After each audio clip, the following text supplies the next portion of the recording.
Please welcome Dr. Treisman. Thank you very much. I think after reading that for about 15 years, he would remember who I am, but we're all getting older and our memory's going. I know who he is, I think.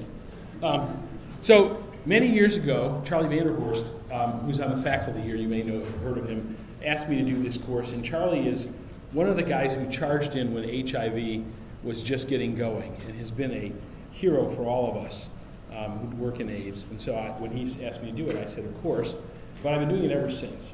And it's always a treat to come down and see him and see you guys talk about AIDS and psychiatry.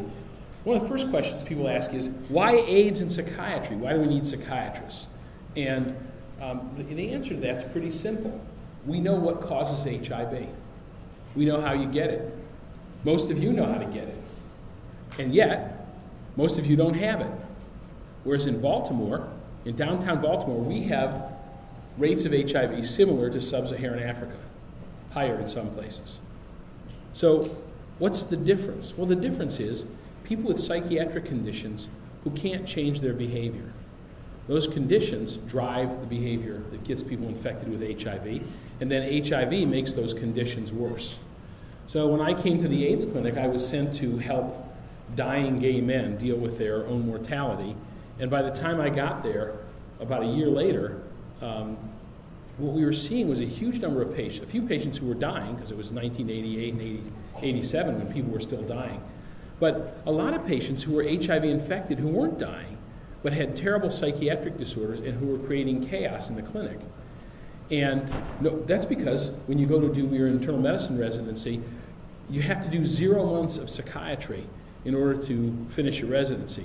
And then if you go into something like infectious disease, where in AIDS clinic, 50% of your patients have a psychiatric disorder, 75% have a substance use disorder, and 20% are cognitively impaired to the point where their functional IQ is under 70, you get 0 months of psychiatry again.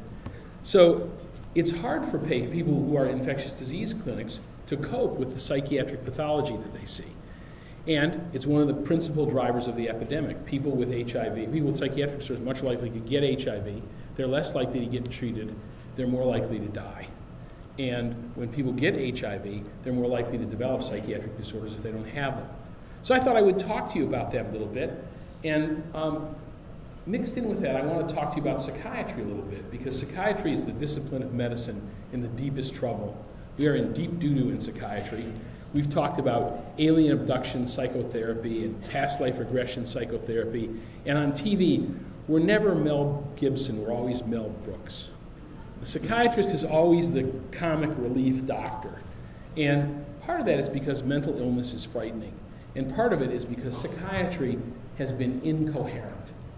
When I was going to graduate school and doing my PhD, I was planning on going into psychiatry because I was working on the neuroscience of dopamine receptors. Dopamine is the receptor in your brain that gives you a little yeah from something good.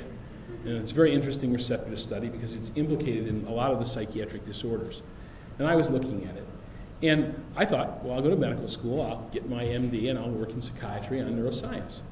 And then I did medical school, and I rotated in psychiatry rotations, and it was terrible. People were fighting about which kind of psychoanalysis people needed and which kind of psychotherapy, and do you give pills or do you give psychotherapy? And they weren't talking about the things the other doctors were talking about. What doctors fight about is the diagnosis. We fight about whether somebody has pneumonia or bronchitis. If they have pneumonia, we know what to do, antibiotics. If they have bronchitis, we know what to do, cough suppressants and fluids. That's what people fight about in medicine. They fight about, is this a rare case of pseudo-hypoparathyroidism, or is this just a calcium deficiency? We fight about those things. In psychiatry, we fight about therapeutics. Should you give this treatment or that treatment? Well, what's wrong with the person? Well, it doesn't matter what's wrong with them. I'm a group therapist, I do group therapy. Everybody gets group therapy. What if they're schizophrenic? They have schizophrenia group therapy. And so, when I was going to residency in psychiatry, I decided to go into medicine instead because it was so disastrous. But ultimately, I decided to do psychiatry because I thought there was a real need for it. And my neuroscience background, I thought, would rescue me. When I was looking at residency programs, every program I went to said, this is a dynamic program, meaning they taught you to do psychotherapy, or this is a biological program, meaning they taught you to do a checklist from the DSM and give people pills. Those were the two kinds of programs. And I went all over the country looking at those programs, and they all looked terrible to me. And I came to Hopkins, which at that time was was emerging from the dark ages, and it was considered a mediocre program. There was a guy there named Paul McHugh, and he talked about psychiatry just like medicine. I thought, God, this is a great program. I'm coming to this program, even though I'm from Detroit, and at that time, the only place worse in America to live than Detroit was Baltimore. Now, things have changed a little bit. Now Detroit is worse, but not by a lot. We now have some restaurants in Baltimore, and we have electricity and other things coming along. Our electricity goes out a couple times a month where I live, and I called the electric company and said, "What do you want from us?" I said, "Electricity." So when I started learning about psychiatry, we talked about different kinds of psychiatric problems that patients have and thinking about what they are. And most of you already kind of know these things, but I'm going to take you through it a little bit because the psychiatric disorders that affect HIV patients can really be categorized out in 4 categories. One is diseases of your brain. I don't care how much of a Freudian you are, some problems in psychiatry are a disease of your brain. Schizophrenia is not because your mother breastfed you from falsies. Even though there are a lot of people who cling to that idea, like glue, schizophrenia is a disorganization of brain. It's a disease, just like pneumonia or kidney failure. Nobody with kidney failure says, "Tell me, how did your mother feel about your kidneys?" But in psychiatry, people with schizophrenia were given psychoanalysis. They didn't do very well, by the way. They were considered unanalyzable. And the psychoanalysts learned that if you treat worried well people about whether the toilet paper should go this way or this way, they pay way better than schizophrenics. And so psychiatry in the 20th century moved very much in the direction of psychoanalysis for high-functioning people. And if you were mentally ill, that was a bad thing because none of the psychiatrists would see you because they were busy with the people who weren't sick. And that's a bizarre distortion. But about 1965 to 1970, people in medicine became interested in disease psychiatry and started talking about psychiatric diseases. And the most common ones that you know about are schizophrenia, bipolar disorder, and unipolar major depression. And those conditions are conditions of brain in which your brain has some distortion. Am I good? All right. We're getting a little feedback, that's what it is. It's probably from the administration at Hopkins. I get a lot of feedback from them. Turn this down. Turn it down. Ever since I was a little kid, people would say, "Shh," wherever I went. Now it's an asset. Who knew? Except for libraries where they hate me. My picture's up in many libraries. It says "shh" underneath it. So diseases of your brain distort the functions of your brain in some particular way, and they're categorical. You either have schizophrenia or you don't have schizophrenia. Every one of you knows a person who's a little crazy, but they don't have schizophrenia. So one of the hallmarks of schizophrenia is auditory hallucinations in the third person talking about you with each other. Like saying, "There he goes again wearing that stupid tie. That's the ugliest tie I've ever seen. Isn't the ugliest tie ever? He always looks ugly." They hear voices talking back and forth like that about them. It's distressing for some people. And that, either you have it or you don't. Nobody comes and says, "I have a little teeny bit of voices talking in my brain, and I think it's just normal." You know, by the way, if you're having that where people are arguing about whether your clothes are ugly or not, you should see me after the lecture because there's medicine for you. So auditory hallucinations are categorical. You either have them or you don't. And diseases work like that. Diseases, we like to say, there's pneumococcus in this person's lungs, or there isn't. There's not a little bit of pneumococcus, a little bit of either. If you have even a little pneumonia, you have pneumonia, because the bugs aren't supposed to be there at all. If you have any bacteria in your bloodstream, you're septic. There's not supposed to be a little bacteria floating around your bloodstream. It's bad for you. So in psychiatry, we have a group of conditions that are diseases. And wonderful thing about diseases is you can develop what are called operationalized criteria. You can say, if you have this, and this, you most likely have this disease. Now remember, it's most likely. But that was the birth of something called the DSM-4. At that time, the DSM-3. And the DSM-3 is a list of criteria. If you have these criteria, most likely you have the condition. It's unfortunately become a Bible for psychiatrists. They say if you have these things, then you have the condition. It's much more complicated than that. And in medicine, we don't use checklists to make diagnoses. We don't say pain at McBurney's point and tenderness and nausea and vomiting, you have appendicitis. We try to put together how long has it been going on? When did the pain get focal? When did you throw up? Have you had a bowel movement? Do you have bowel sounds? Do you have this kind of problem before? There's a big picture of appendicitis. And even then, clinically, we're often wrong. But we don't use a little checklist. But in psychiatry, people have gone so far as to say anybody who has the checklist has the condition. Now, at the other end of the spectrum of psychiatric conditions, from diseases, are the things that you've all known about, which are problems of the life you have. You can get very depressed from something that happens in your life. And in your life, you encounter experiences. And based on those experiences, you develop some ideas or assumptions. I like the word assumptions about the world. And those assumptions drive what you do, your behavior. And then you have more experiences. And so if you're growing up and your father is an incredible bully and treats you very badly, when you're an adult, you're going to have trouble with trust issues in male authority figures. Not a big surprise. But everybody's experience is a little different because some people have a mother who's supportive, some people have a mother who's absent, and each person's story is a little different. So each person's assumptions about the world are a little different. But in my clinic, a lot of the patients come and they assume that they're going to be treated badly.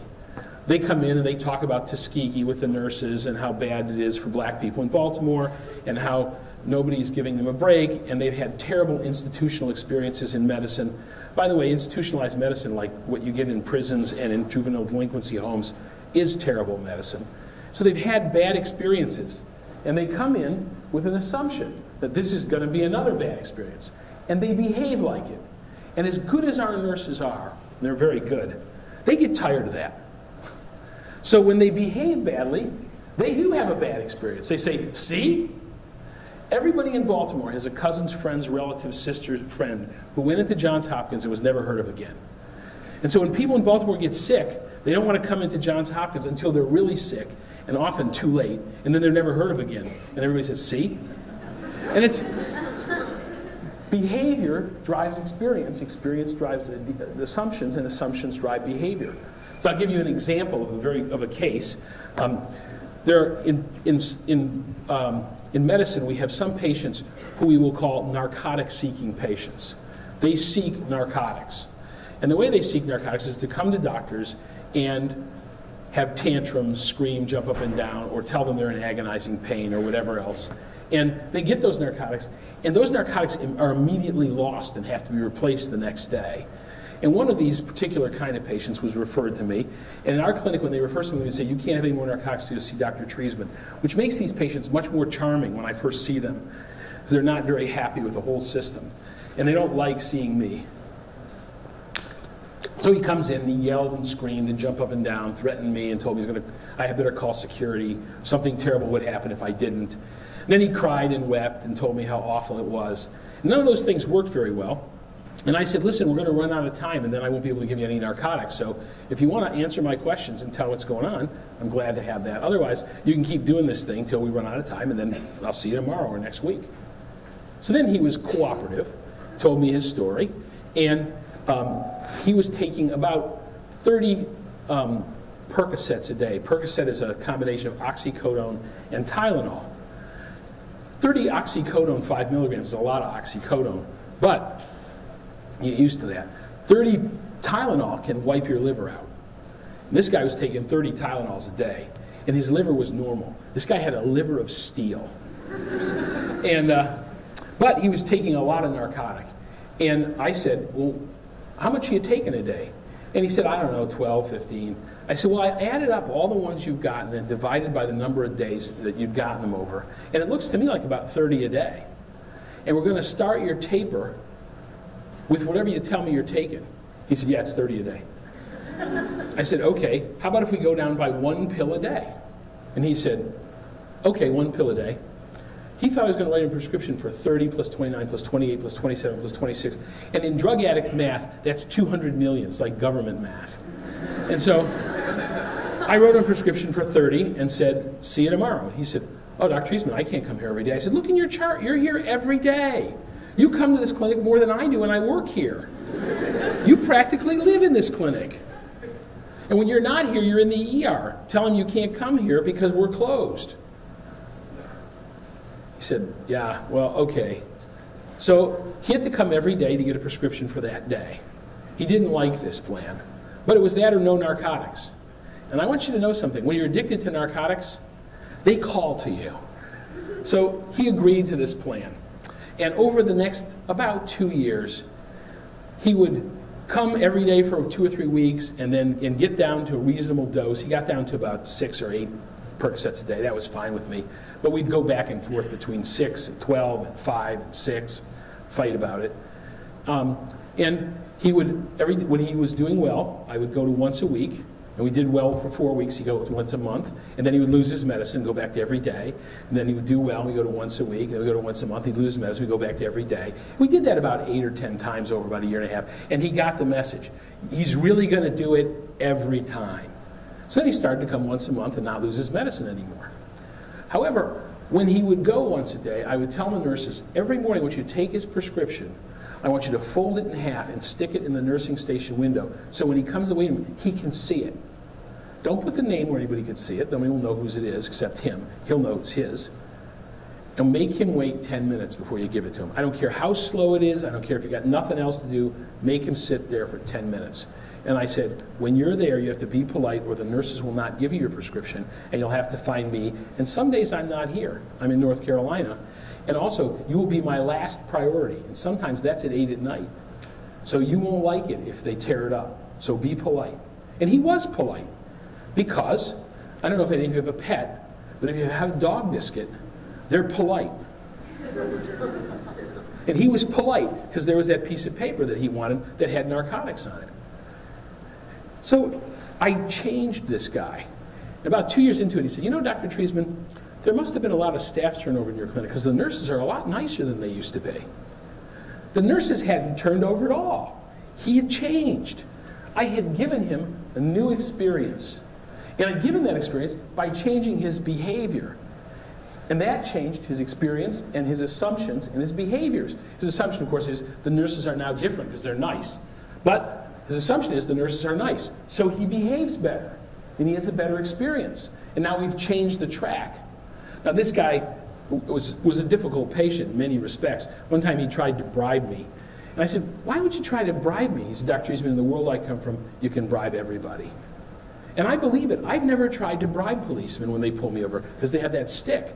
And I'm scared of that stick. I don't know about you. But in the world he comes from, he tries to bribe everybody. And he finds people you can bribe. I never try to bribe people, so I don't find anybody, so I assume you can't bribe people because I don't try. If I tried to bribe people, I might get hit with a stick a few times, but I might find some people you could bribe as well. So what you do determines your experience and your assumptions. And this cycle helps change people. You can change that anywhere. You can change it here by giving people psychotherapy. And psychotherapy is very powerful for this kind of problem. You can change it here by changing behavior. And that's very powerful. We call it cognitive behavioral therapy. And you can change people's experience by doing something different than what they're used to you doing. Like when they have a tantrum, just laughing. You're supposed to get really upset. I said, I'm not getting upset. This is an act. You're not a very good actor.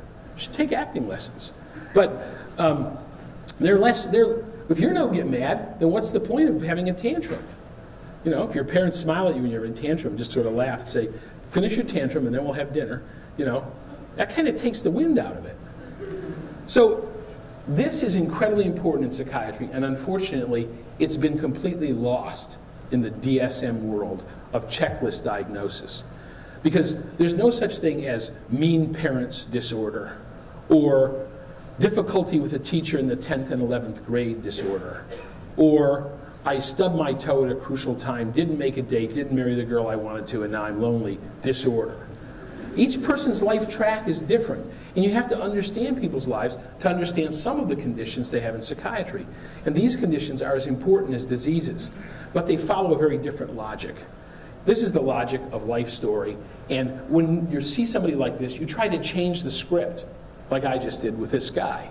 You change people's experiences, their behaviors, and their ideas, and that changes the script for them so that they can do better. And that's gotten lost a lot in psychiatry because we're all trying to give pills for everything now because that's fast. But this is essential in an HIV clinic. Most of you actually are natively good at this. You help your friends with their problems, they help you with your problems. It's a natural talent of social human beings to be able to help people with their problems with this kind of thing. But when you go to psychiatry school, you get trained in it, you get better at it, if you go to a program where they actually teach it. So this is essential. But having said that, it's not the whole story. Now, I told you that the biggest problem I see in my clinic is something called major depression, the disease kind. And there's two kinds of depression. There's major depression, the disease kind, and there's demoralization. Demoralization is the understandable kind of depression. The understandable kind of depression that you've all had. You've all been demoralized. You have a romantic disappointment, somebody that you love disses you, you have a personal loss, someone that you love dies. You're demoralized, you're sad, you're depressed, and you say, I'm depressed. But your brain is working fine, it's just that you're dealing with this loss. And we call that grief, reaction, demoralization, and people get over that with time and encouragement. But those people say, I'm depressed. The other kind of depression is something that only 5% of you have. Every one of you has had this, but this is about 5% of the population. In that, episodically, about every 3 or 4 years, your brain suddenly doesn't make dopamine properly. Remember I told you about dopamine, the neurotransmitter, right?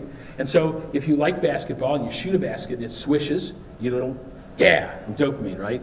And if somebody says, good tie, I get a little because I'm sartorially impaired, and so picking a good tie is hard for me, and so when I get positive reward, right? And that's what gets you out of bed every day, is getting those little yeahs. Your friends say, oh, it was really great when you cooked last night, or thank you for blah, blah, blah. A little all day long. They're not big, they're just little, keep you going, right? Well, that is mediated by a chemical in your brain called dopamine. And I can show you that by simulating dopamine. I can give you direct intrathecal dopamine, and if I put dopamine into your brain directly, everything will give you a right? And you can show that by giving a drug that increases dopamine called cocaine. On cocaine, everybody's getting a from everything, right? I spilled something in my tie, but it's better now. You know, we have a patient who comes to our clinic who's, I will put this gently, hygienically challenged. And he's a cocaine addict. And one day he said, you know, Dr. Treisman, the women in this clinic really like me. I said, the women in this clinic would really like you to bathe. That's what they would like, because they're nurses, and nurses like cleanness. I know this because I work with nurses. They like people to be clean. They are not sexually attracted to a person who hasn't bathed in 10 days. Only cocaine could make you think that. Not even schizophrenic people think that, okay? You're crazier than all the schizophrenics in the clinic put together. Cocaine drives that reward. The opposite of that is depression, where people don't make enough dopamine or don't respond well enough to it. And people will get that for 2 or 3 months a year, and everything that they try to do that feels good, gives it, they say, So one of my patients, who is a serious bowler, was sent to me by one of my internist colleagues over and over again, wouldn't come and see me. Finally he came to see me and said, you know, Dr. Treisman, things haven't been good with my wife for a couple of years. They're okay. I mean, we're not getting divorced or anything, but it's not like it used to be. And things at work aren't like they used to be either. I mean, I'm kind of bored at work. I'm not going to get fired, but it's not fun like it was. But now this is starting to affect my bowling. So now I'll see a psychiatrist, right? Guy bowls 3 times a week, watches bowling on TV on Sundays. There's got to be a diagnosis code for that, right? And he said, I gave him medicine, he got well. He said, you know, Dr. Treisman, when I was sick, when I would get a strike, I'd think, that's what's supposed to happen. But now that I'm better, when I get a strike, I get a yeah. I turn around to the team and I go, yeah, right? I think depression is a disease of your yeah receptors. And that's where I got that yeah, was from this guy. And it's a really good physiological description of what happens. No dopamine, no yeah, right? And when you turn that part of your brain back on, you get your yeah back. Now, it's an episodic disease, but inflammation of the brain will make it much worse and much more chronic. And drugs, if you're using IV drugs, they make that disease much more worse because they cause inflammation of the brain. And when you get HIV, your brain is chronically inflamed, your depression gets worse, you get to be much worse of a drug addict, and your depression gets worse, and your HIV gets worse, and you get much worse, and you see that little cycle, right? So treating depression and identifying this kind of depression from this kind of depression is incredibly important in HIV patients. And you can tell for most people what it is, because most people with this kind of depression will give you a nice history of, I was in the 11th grade, I broke up with my girlfriend, and for 6 months my grades fell and I started hanging out with the wrong kids and smoking pot. But then I got myself back together again, and in the next year and the next 2 years I did great. But then when I was in college, I got a C on a test, and I felt really bad about it, and then I broke up with my girlfriend again, and things went downhill. And for about 3 months, you know, I wasn't doing well in college, and I actually dropped out that semester. But I came back that semester and did great. And you hear these disruptions, and they sound like they're part of life story because the patient always tells you why they got depressed. Because when people get depressed, whatever happened right before they got depressed, that's why they got depressed. But often the reason they broke up with their girlfriend was because they were depressed, not they broke up with their girlfriend and they got depressed, or their girlfriend broke up with them and they got depressed.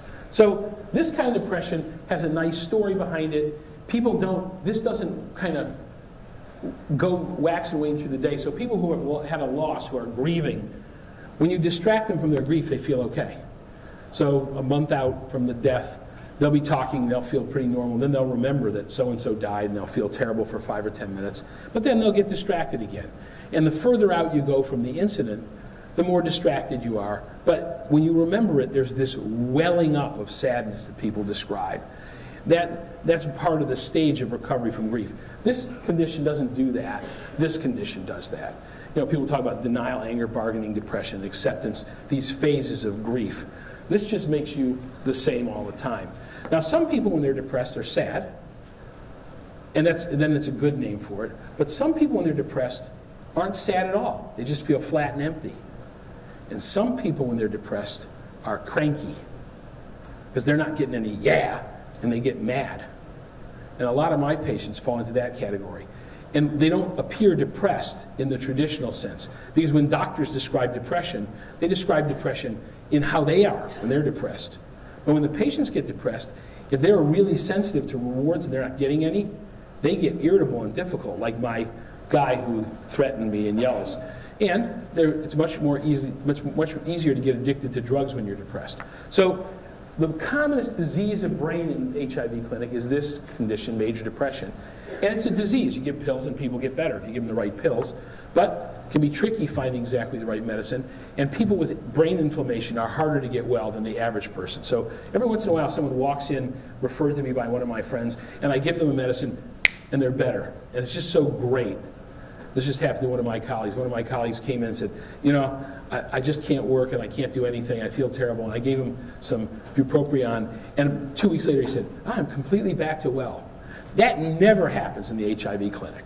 You have to try one medicine after another. You have to tinker with the medicines to get them just right, because people who are chronically ill, it's much tougher to get them well. But they do get well if you don't give up. But you have to be relentless. So, diseases and conditions of life story. There's a third category I want to tell you about a little bit, and that's personality. I want to talk to you about personality disorders. Because we see a lot of personality disorders in the HIV clinic, and people in psychiatry and other fields of medicine like to think about personality disorder as a disease. But when somebody calls me up and says, I think this person has a personality disorder, what they mean is, I hate this patient. They can say what they want. I know what I think this person has a personality disorder means. It means I hate them.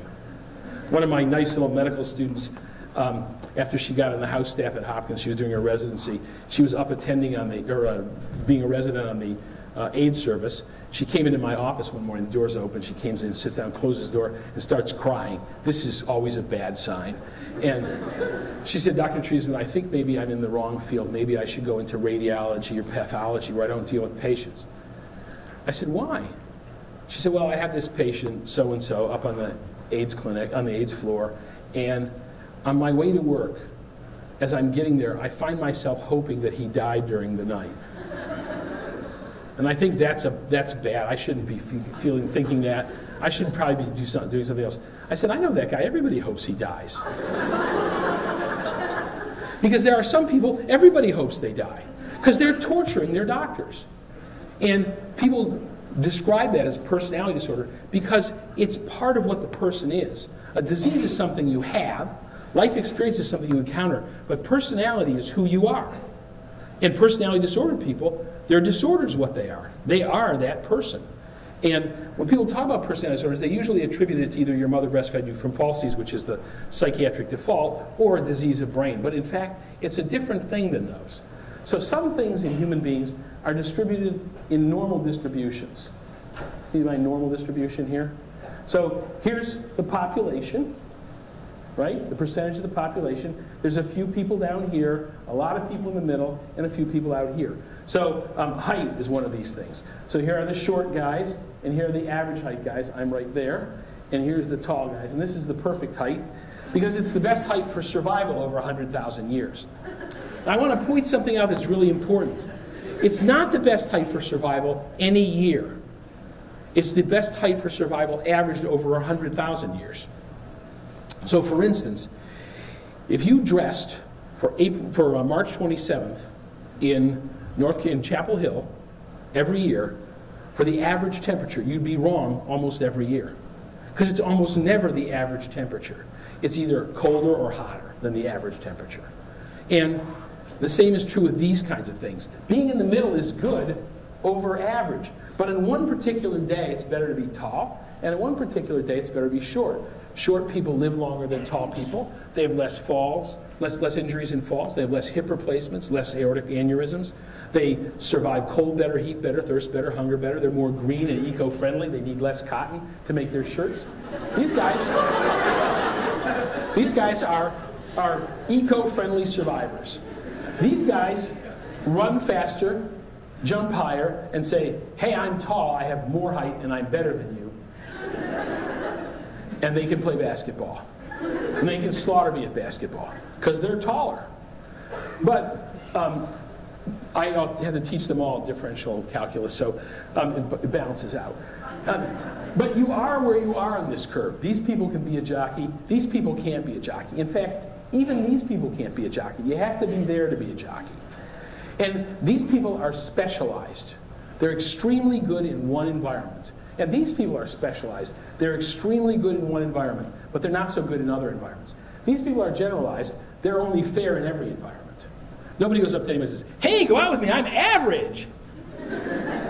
It's what's special about you that defines you, not what's average about you that defines you.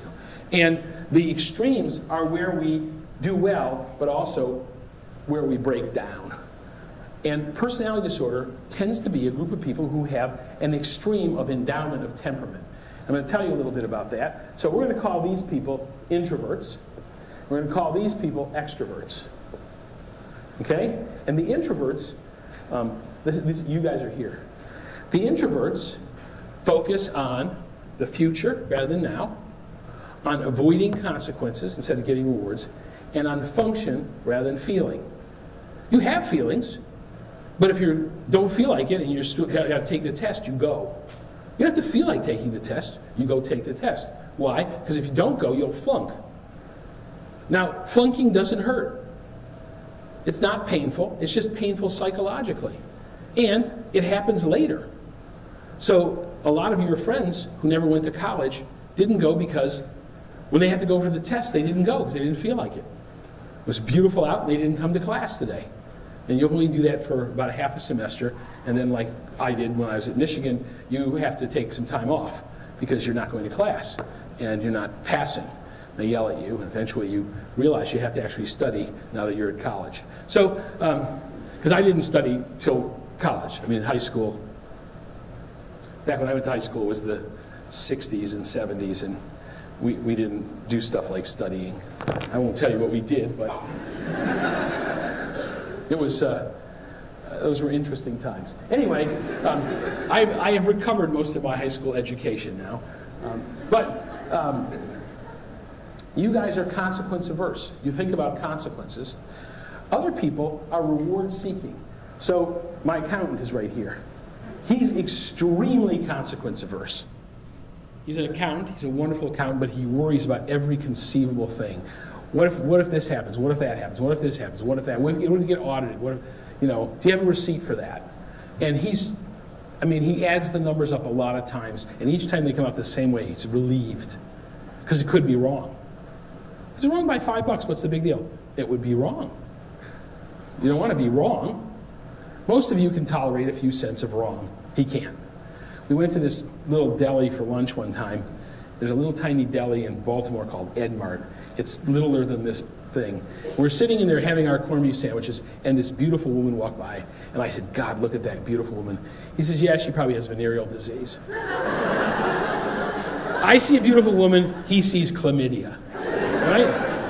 And by the way, in Baltimore, we have a high prevalence of chlamydia, so it's not entirely unreasonable to be worried about it. But the issue is, I didn't think this 21-year-old woman was going to walk into the Edmart deli and fling herself on two 55-year-old guys eating corned beef sandwiches, but he wanted to be prepared. Just in case that happened, he wanted to have thought of venereal disease so he wouldn't do it, because you'd get in trouble and something would go wrong and it would be terrible.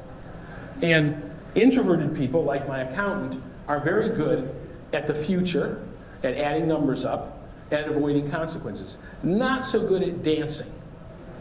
Because when you dance, you can't learn to dance by not dancing wrong. You have to learn to dance by dancing right. And although those sound like the same thing, they're totally different. When you're out there trying not to do it wrong, you look like an idiot. If you go out there and you try to do it right, you look steadily better. You can read 8 books on riding a bicycle, and you can't ride a bicycle. And you don't learn to ride a bicycle by trying not to fall off. You learn to ride a bicycle by trying to stay on. And so extroverts are better at those kinds of tasks, like dancing and riding a bicycle, and introverts are better at passing the test. And for the most part, they work for us, but not always. So out here at this end of the curve, you have the extreme extroverts, who are now focused, feeling-oriented, and reward-seeking, like Madonna, who's probably about here. And she's now focused, feeling-oriented, and reward-seeking. And she's doing great, right? All the rock stars are out here. All the CEOs of corporations, senators, congressmen, presidents. My father said, what was Clinton thinking? He wasn't thinking. These guys are not thinkers. They're doers, and they're get-it-done people. And they're now focused. And when they get into trouble, it's always the same kind of trouble. You wrote a check to a hooker? Governors of New York are out here. I mean, these... You were alive for that, right? So, but these people are vulnerable to impulsive things that are reward-directed now, but will have consequences later. They're vulnerable to it. But they're great at getting stuff done. They lead the charge. They're ready to run up the hill, and they're CEOs. And if they have a good background that helps them with some structure, they're Madonna. And if they don't, they're Britney Spears. And, Madonna without structure is Britney Spears, right? Without rules. And so these people do well if they've had their behavior shaped so they can stay within the rules. If they haven't, they're my patient. And they're now focused, feeling-oriented, reward-seeking, and therefore they do things that feel good now without regard to the consequences later. Now let me tell you, it's really hard for them to take a medicine that makes you feel bad now to try to keep from getting sick later. That goes against everything they're about. They like to take a medicine that makes you feel good now and may get you sick later. That goes where they are. So cocaine, heroin, oxy, That fits. Medicines that make you kind of faintly queasy to get rid of HIV virus when you feel fine to start with. My patients say, well, I feel fine. I say, yeah, but you have HIV. If you don't take the medicine, you're going to get sick. But I feel fine, and when I take the medicine, I don't feel good. Now, what do you say to a person like that? Well, what you say to a person like that is, if you take the medicine, it slaughters billions of viral particles every day. Each day you're getting stronger and better and healthier. And that nausea and weakness that you feel from the medicine, that's your body fighting the virus and slaughtering it. And you'll get healthier and stronger. And eventually the nerves to your body will start to get better. And maybe you'll even be able to have sex again. Really? It's like Viagra? No. I'll take it all today. I have to take it every day. And they're not good at doing something every day consistently to avoid a consequence. They're good at doing something right now to get what they want. And you ask them as an HIV doctor to take pills every day, the way you say, even though they have side effects and don't feel good, to keep from getting sick down the road. Now, every once in a while, in my AIDS clinic, you see an introvert. They get HIV too. And their problem, the way they drive you crazy is they say, if I take the medicine, this could happen. If I don't take the medicine, this could happen. If I take the medicine, this We're pretty good with them. Because what I do with those guys is I get out the big book of horrible things that happen to your skin when you have HIV and don't treat it. It published a long time ago because you don't see as much of it now. But it really is hideous. And I show it. He goes, I'll take the medicine, right? Now, if you whip that book out and show it to these guys, they say, I don't have that. Well, you might get it. When I get it, I'll take the medicine. And it's a whole different game with those patients, right? So how do you deal with them? Well, they are reward sensitive. You can shape their behavior with rewards. And so when they come to clinic and ask for things, because they never come to clinic unless they need something, they need a form filled out or whatever, I say, if you fill out this form, if I fill out this form, then you have to do something for me. And they say, what? I say, well, in your case, since you're using heroin, you have to go to detox and go to 30 meetings in 30 days. Well, I need the form today. No, look at the date on it. You needed it last January.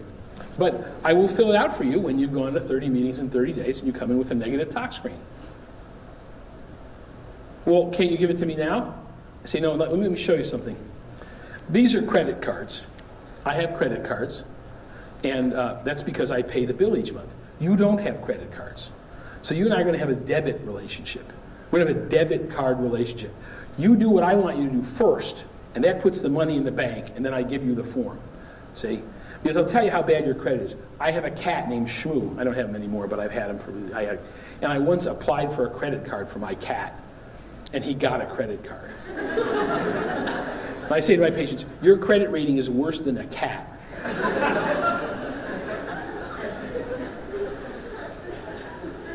You know, they think they mail you every month, like this thing, application for a credit card, and then you get another one. My patients don't get any of those.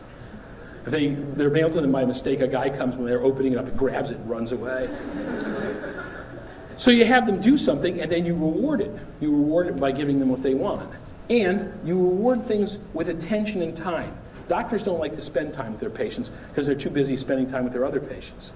But when you have a patient like this, them talking about their feelings and discussing things with you and you reinforcing the progress they've made is incredibly rewarding, and maybe the most rewarding thing going on in their life at the time. And so as they start to get better, if you say, I'm not going to see you as much, they might relapse just so you get your attention. So one of the things we do in our clinic is when patients get an undetectable viral load, we call everybody out in the hallway, all the providers and all the patients, and we give that person a standing ovation. Now, if I did that to you when your blood pressure was under control, you took your blood pressure medicine, you'd never see me. That'd be it. Your pelvic exam was normal. Everybody, You're not going back to that doctor because that's not what you go to the doctor for. You want a doctor who says, you're doing great, I don't need to see you. But these people need a doctor who says, you're doing better and I'm going to see you more so we can make more progress. Because it's just a different kind of temperament that you're dealing with. And these patients drive doctors crazy because doctors are these kind of people. And they're always talking about consequences. And these patients don't understand consequences, they understand rewards. But these doctors don't think about rewards, they think about consequences. If you don't stop doing that, you're going to flunk. Doctors, for instance, there was a place in Virginia, had a new CEO, and he noticed that some of the doctors weren't getting their charts done on time. I know it's shocking, but it does happen. And doctors don't always get, I mean, dentists always do it, but doctors don't always get their charts done on time. And so this new CEO, he's an extroverted guy. We're going to give people a $5 bonus for every chart they get done on time, and nothing changed. The CEO, by the way, is always an extrovert. And the CFO, who'd been at the hospital 147,000 years, said, let's do it a different way. For every chart that's late, you're going to get a $5 fine. And the CEO said it won't do anything because it's the same $5. You know, they don't care about $5. They don't care about $5. The CFO said, nobody wanted to get dinged. Everybody did their charts on time because nobody wants to get a demerit. And you have this whoosh, when you're talking to extroverted patients, if you're an introverted doctor, that just is bizarre. And these patients say stuff to you that are bizarre. One of my patients once said to me, this is the best one so far. By the way, I write these down. When patients say really crazy stuff to me, I write it down and say, I'm going to tell you that you said this a couple months from now, and we're going to have a big laugh over it, or you're going to just say I'm lying. So one guy came in and said, you know, Dr. Treisman, I've been very nervous lately because I've been buying cocaine from a guy who shot me. That's to get Valium, right? You're nervous, so you need Valium, so you can buy cocaine without being nervous.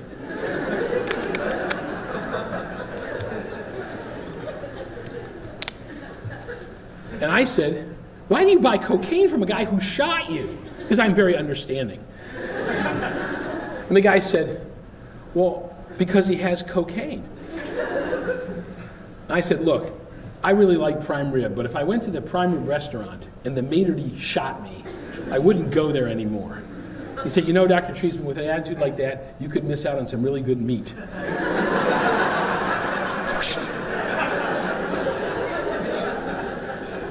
Dr. Treisman, when I shoot cocaine into my pulse vein, that's the carotid artery that goes right up to your brain, I get a really bad headache on half of my head. What have you got for headaches? Not, I'm ready for detox because I know I'm going to have a stroke. Please give me Percocet so when I do have the stroke, I'm not uncomfortable during it. It's just a bizarre distortion of the world. But to them, it makes perfect sense, just like to us, our world makes perfect sense. And if you want to operate in that world, you have to come up with rewards that the patient can work towards rather than consequences they work against. And you can shape their behavior with rewards just fine. But they're frustrating for doctors who tend to have trouble with these patients. Your goal is to get the patient well. Their goal is to feel better. I often say, I don't think our therapeutic goals are completely aligned, which means you're about to be thrown out of the clinic. So that's the third kind of thing. And these are just dimensions. Now there's another dimension called stability, instability I won't talk about today. But when you put this curve together with the stability, instability curve, which is orthogonal, that means it goes the other way. You guys know what orthogonal is, right? When you put these two curves together, you get a circle with the 4 Greek humors in it. And these are stable introverts who are phlegmatic. And these are unstable introverts who are melancholy. And these are stable extroverts who are sanguine. And these are unstable extroverts who are choleric. And unstable extroverts are the people they send to me.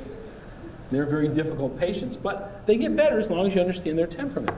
And Greeks described them 3,000 years ago. It's not news that there are different amounts of things that people have. People used to say that you're made up of these 4 humors, and if you have too much of this one, you're out here and you're in trouble, and Dr. Treisman will have to deal with you because we're going to have to kill you if you keep coming.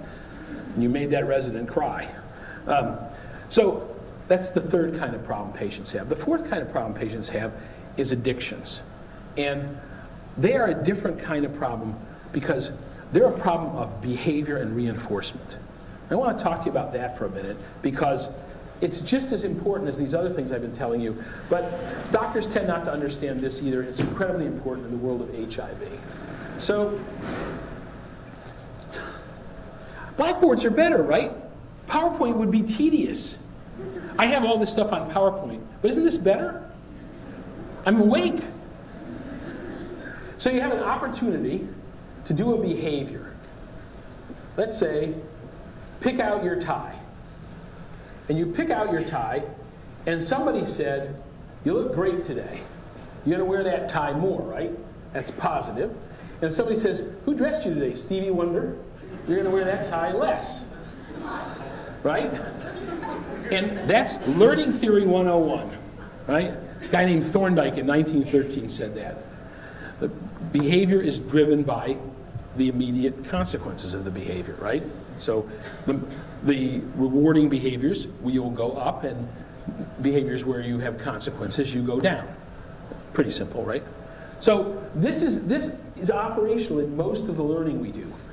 But there are certain behaviors that when you do them, release dopamine in your brain, just from doing the behavior.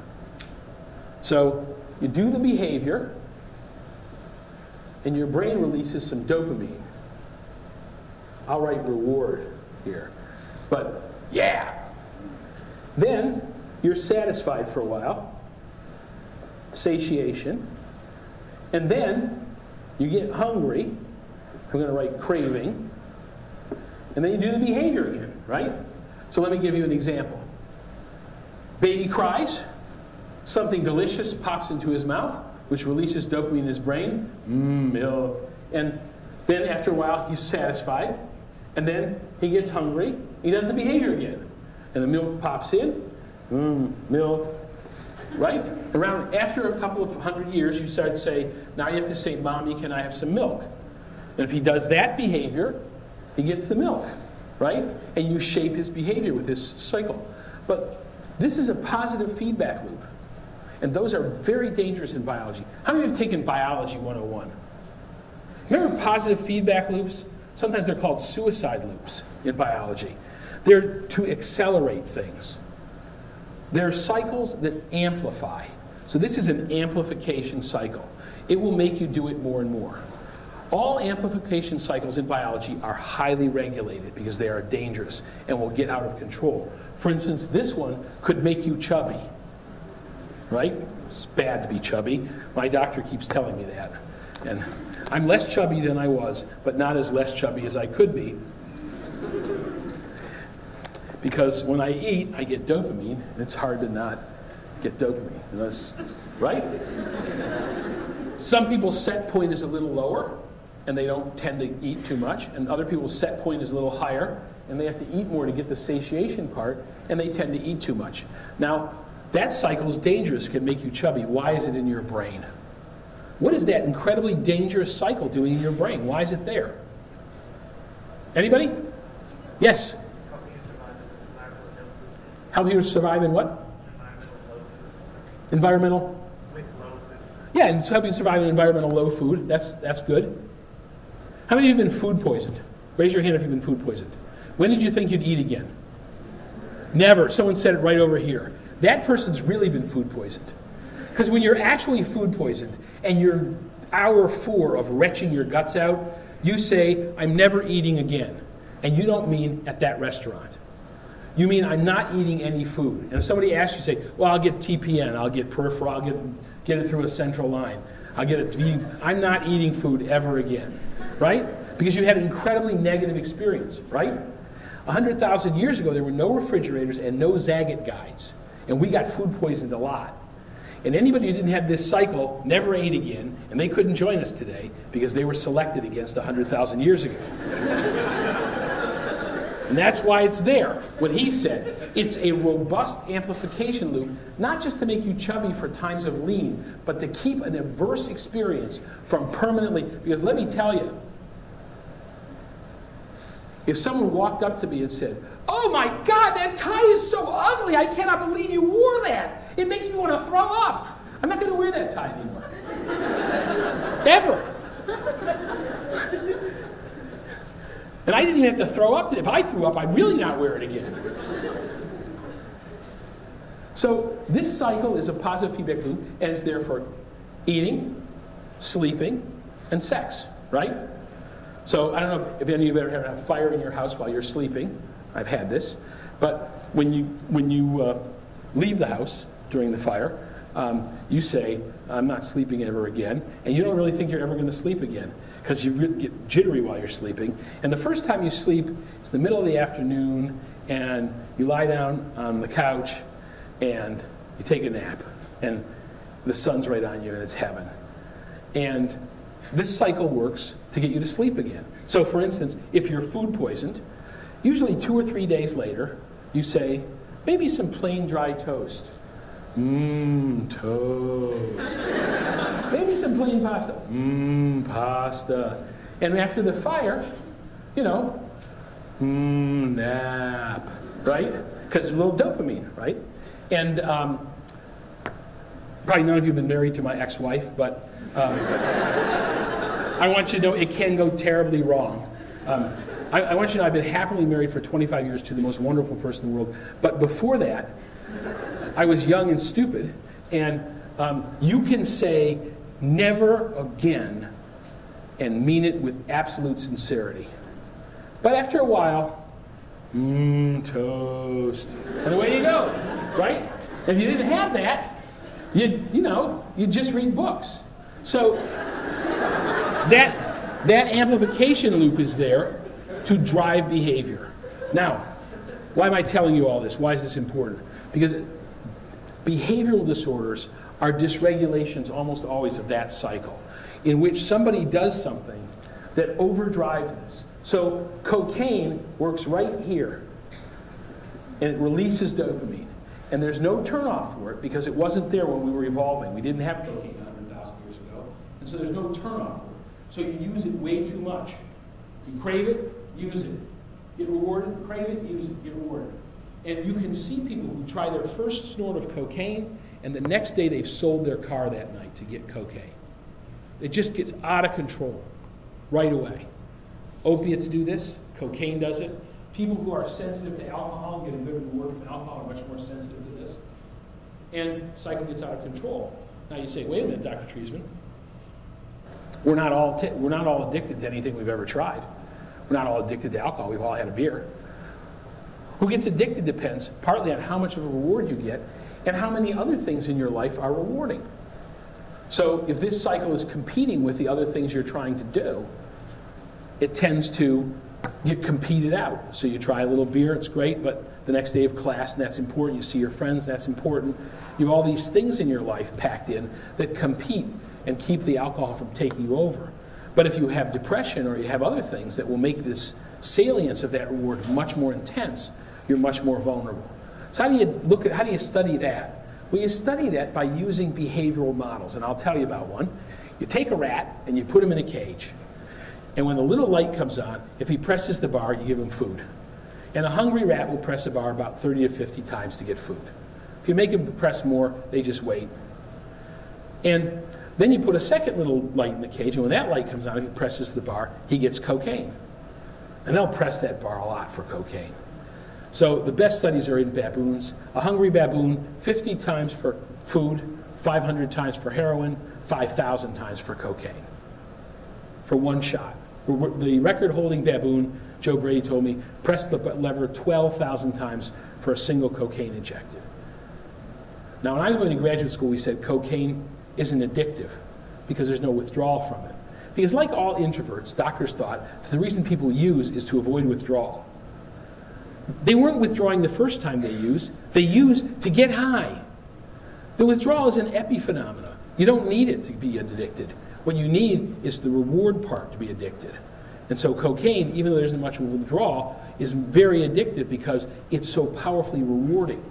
Now, the punishment when you don't use of withdrawal helps drive the cycle, depending on how consequence averse you are, but it's the getting high part that drives the person to use. And Joe Brady did these experiments to try and refute that idea about cocaine, and he said it's addictive, and man, was he ever right. So now, when are you addicted? When is it out of control? Well, here's the cool experiment. Take a rat, and you put him in a little cage, and when the light comes on, if he presses the lever, he gets cocaine. When the other light comes on, if he presses the lever, he gets an electric shock. And then you turn on both lights. So the rat's going to get cocaine, but he's going to get an electric shock. What do you think happens? So naive rats, rats who are just in the cage for a little while, about 15% of them will press the lever anyway and get shocks. And 85% of them say, no thanks, one DWI is enough for me. right? But if you leave the rat in the cage longer and keep exposing it to cocaine, more and more of the rats will tolerate the electric shock. More will get addicted. So those are models of addiction that are incredibly useful. In my AIDS clinic, we have patients who have gotten addicted. And their addiction drives their behavior. They'll have sex with strangers that's very high risk to get their drugs. They'll inject with dirty needles to get their drugs. They'll do all kinds of behaviors to get their drugs because they're addicted. And addiction is a disorder. Now, there are all kinds of arguments you're going to hear in the public health sphere about addiction. I just want you to know, addiction is disordering in any environment. If you make the drugs free, like Switzerland, people are still addicted. And they look just like our drug addicts. So sometimes harm reduction reduces the harm to the person, but a lot of times harm reduction is reducing the harm of the people running the program, not the people getting the drug. So in Switzerland, when I went to see their drug addicts, they're in terrible shape. They're getting free heroin all they want, but they don't break into anybody's house, they don't cause any crime, but they're not doing so great because addiction is disordering, even if you have unlimited access. So now let me tell you another really cool experiment. This is, I think, the core experiment. This is how you treat drug addiction. You take a rat and you train him that if he presses the bar 30 times, he gets cocaine. And you do that every 6 hours for 3 days. And then you take the rat cage to an old gymnasium on the University of Michigan campus that's wooden. At night, when rats are very active, and you open the door to the cage, and you let the rat sit in the cage with the door open for 6 hours. And then you come back, and what do you think happens? Huh? The rat's gone, and he never comes back. Because the thing that makes these experiments work is not the cocaine, it's the cage. The cage is what makes the experiment work. The animal has 2 choices and 2 choices alone. You have a lot of choices. You could get Ben and Jerry's. You could go study. You could go meet somebody new at a party. Any number of good things could happen today, and you may be addicted, but addiction is when you continue to use despite mounting consequences, when you keep using despite getting electric shocks. And as you do that, you get more and more caged in, right? You lose connections to your friends, you lose your work, you lose your school, you lose your stuff that's keeping you going, and as you get more and more isolated, you get more and more addicted. Because the things that keep you from being addicted are the connections you have in the world that give you other forms of dopamine. Those are the things that protect people from addiction. So you can show in sociological studies that people who have extensive religious backgrounds, people who are very connected to their family, people who have good jobs, people who invest in their future, people who go to college, people who are introverts, people who are future focused are less likely to get addicted. And people who come up in backgrounds that are impoverished, like inner city Baltimore, and who don't have resources and don't get an opportunity to go to college and have few friends, and the friends they have use drugs, they are more likely to get addicted. They're caged. And how do you get people out of the cage? You treat their depression so that the is on for other things besides cocaine, because when you're depressed, cocaine will still activate those receptors. Not as well, but it will do it. And nothing else will give you a And so you're very vulnerable to cocaine or heroin or alcohol addiction when you're depressed. There's a lot of good data about it, and that's what we see in our clinic. So you get people's depression treated. If they're extroverted, they're focused on rewards. There's nothing more rewarding than cocaine and amphetamine. They are incredibly rewarding. And if you're a reward-sensitive person, you buy cocaine from a guy who shot you, because you're reward-sensitive and vulnerable, and you see the world as trying to feel good. Now, you can help those patients. You can create structure in their life.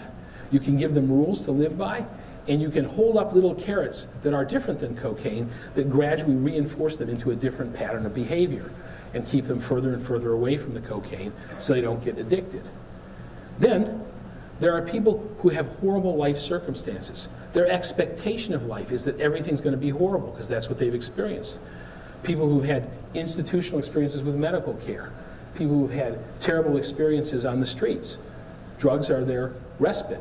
They make them feel better, and nothing else does. And they don't expect much to do it. They don't go out and meet somebody new because the new person they meet is going to beat them up, just like the last 40 people have beaten them up. So, life story problems, major depression, bipolar disorder, schizophrenia, And personality and temperament make you much more vulnerable to addictions. So people in the HIV clinic that I work in, when we survey them, 70% have a substance use disorder either in the past or currently. And even in gay men who've never used a needle, 70% have a substance use disorder. Alcohol, benzodiazepines, cocaine, amphetamine, right? Because if I told you that if you go out that door you won't get AIDS, and you go out that door you will get AIDS, most of you go out that door. And if you kept going toward that door, one of your friends would say, hey, he said that door. And if you still kept going, you'd say, hey, Treisman, that guy needs you. Our patients go out that door. They know what's behind that door. They know about HIV. They get it. But they go anyway. And that's because they have some psychiatric vulnerability. They're cognitively impaired, so they don't get it. They're depressed, so they don't care. They're so reward sensitive that they go to the first door they see that might be rewarding, and they've had no experience that would suggest that going through either door is better than the other. So those vulnerabilities are what drive a lot of the HIV epidemic we're seeing today. It's an epidemic of vulnerable people. Now, I do HIV psychiatry. I want you to know something. I highly recommend it for you. But it is the most lousy paying job there is on the planet Earth. Treating drug-addicted poor people with HIV is not financially popular. It's hard to get the culture to pay for it because the culture wants to discard mentally ill people. First people killed in Germany during the Holocaust were not Jews, they were not gypsies, they were mentally ill people. They were life without life, and they were rounded up and killed, sometimes by their doctors, who saw them as life without life. Very famous description, disease is life under altered circumstances, but it is life. And you have to defend your patients and take care of them and advocate for them. But we don't want to provide resources. It's expensive to take care of these patients. It's cheaper than an AIDS epidemic. And although I have shown in my work and other people have shown that treatment for psychiatric disorders, HIV, is very cost effective, it requires an initial outlay of cash that no one wants to give. And people who've gone into doing HIV psychiatry work will get grants from various organizations, and for 2 years they'll be doing great, and then they'll lose their grant. And there's no way to fund them. And after they've done something else for a year, they don't go back to it. So it's a very bad problem. And I'm telling you this because I want you to raise hell. I want you to know about this problem, and I want you to demand more resources. 1 in 20 people in this room who drink alcohol regularly will become an alcoholic. It's 1 in 20. 1 in 20 of you who drink regularly will become an alcoholic. Because we know that, if we're going to have alcohol in our society, which I think we should, you have to have provisions for the person who's going to get to be an alcoholic to help them. We know these things. It's not that hard to provide those things. We just don't want to do it. And you guys need to raise hell and demand more resources. Because we could stop this epidemic of HIV. But we'd have to do it coherently. We'd have to get treatment to vulnerable people. And we'd have to put time and energy into rehabilitating people rather than just locking them up, pushing them aside, or discarding them. Anyway, I'll stop now and take a few questions. Thank you guys for inviting me to North Carolina.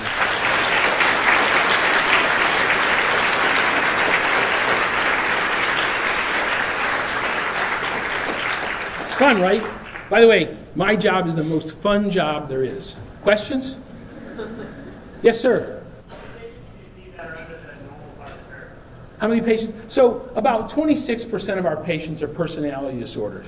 So they're the people who are way out here. The rest of them are more moderately extroverted. We don't measure personality to a number in all the patients, but it's about that. But we do see some very unstable introverts, some very introverted, unstable people, and it's their introversion that gets them into trouble because they're miserable and uncomfortable, and impulsively they do things, try to escape their discomfort. So you see those patients as well, but mostly it's unstable extroverts. And it's about 26% are disordered by it. They don't just, so one of the things about personality disorder is all of you have dated somebody who's kind of personality disordered. All of you dated somebody who you went on the first date and you had a really great time, and the next date they love you.